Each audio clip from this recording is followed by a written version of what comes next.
Welcome to Kenton Teaches. Enjoy the video. In this video, I will explain how to access the engine on a Porsche Boxster. Unlike many vehicles, the Boxster's engine isn't under a front hood or easily visible in the rear. Its special mid-engine layout means you'll need to approach engine access from an unexpected location.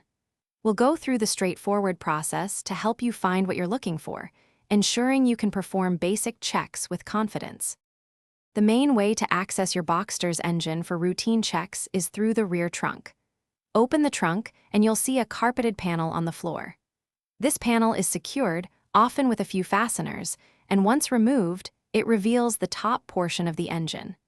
This allows you to check fluid levels, belts, and other components without extensive disassembly, making basic maintenance quite manageable. The reason for this unique access method is the Boxster's mid-engine design. This means the engine is situated between the front and rear axles, specifically behind the passenger compartment and in front of the rear wheels.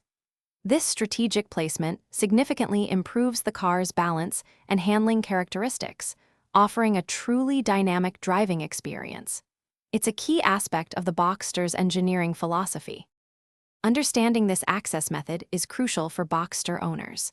While you can easily perform routine checks like oil and coolant levels through the rear trunk panel, remember that more in-depth maintenance or repairs will typically require a professional technician. The mid-engine layout, while fantastic for driving, does mean that major engine work is a more involved process.